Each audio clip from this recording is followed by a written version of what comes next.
So you guys can see right now, we're at the very end of a pocket on a long creek arm. And the reason why I chose this is because I always try to this time of year, early September, going through to start. A lot of the bait, as you can see, is going to work its way to the very backs of these pockets. So if I can find a ramp in my kayak, that's how I'm going to go and put the kayak in the water and start to unbrake and try to figure out what's going on. The cool part about having a kayak, guys, it's not like running a bass boat around.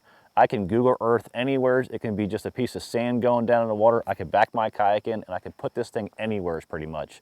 That's the coolest part to me. Access is a big deal, you know, with a big bass boat, but not with a kayak. So going through my location and why I picked this area, like I mentioned before, the fall transition's a tricky time, but I can tell you a lot earlier on than most people think. The shad start heading back to the back of these creeks and the bass get on them really good. One of the tall tale signs basically is it's always about early August when this starts to happen. As soon as you start getting your nights, when they start getting less and less as far as daytime with the light outside, that's when it actually happens. I've noticed this a long time ago. I used to spend a lot of time on these small lakes and stuff, and it kind of allowed me to kind of see the transition firsthand. You know, way before electronics, all that stuff. I would just visually see in my eyes. I start to see big schools of shad in August, mid-August, and I never really truly understand why I was seeing them. Then I kind of really started to think about it. I fished a lot more, and I started to figure out what was going on. All that transition was happening right in front of my eyes back then. I never realized how or what was going on. But nowadays, I got it pretty much down to a science. And today we're going to go over exactly what I'm looking for, exact baits that I'm throwing. This is a time of year where I can tell you, I actually try to force a bite more than anything. And some of the tactics that I'm going to use today, a lot of guys aren't even doing them yet. One of my main things, I did a video on Bass University last year on rattle trap fishing, but early rattle trap fishing. It's a bait that most guys think, oh man, that's a cold water bait. That's like February, March, early in the year or late in the year, you know, when the shad aren't moving real good and the rattle trap mimics that really well.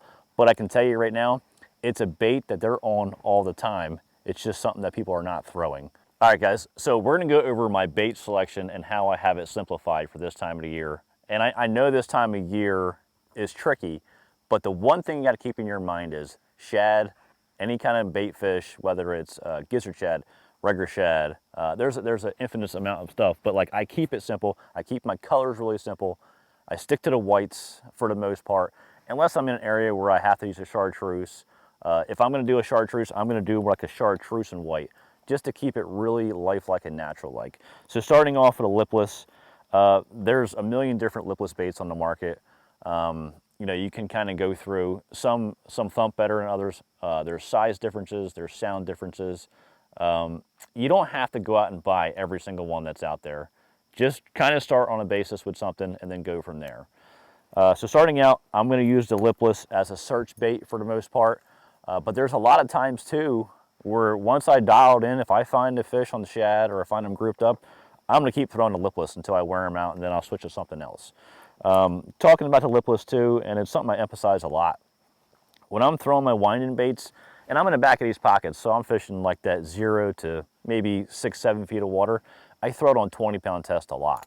The reason I throw it on 20-pound test a lot is because it allows me to hover it more or less. When I can cast this thing out, because the diameter line's so much thicker, I can reel the bait a lot slower than you would if you were throwing this thing on 12 or 20-pound or 12 or 14-pound test. So that's why I throw the 20. So the lipless, that's my number one go-to. It seems like more than anything this time of year for me. Second, I'm gonna go for a swim bait style. Again, we're focusing on shad. A Keitech is a great choice. It's one I've been throwing for a long time.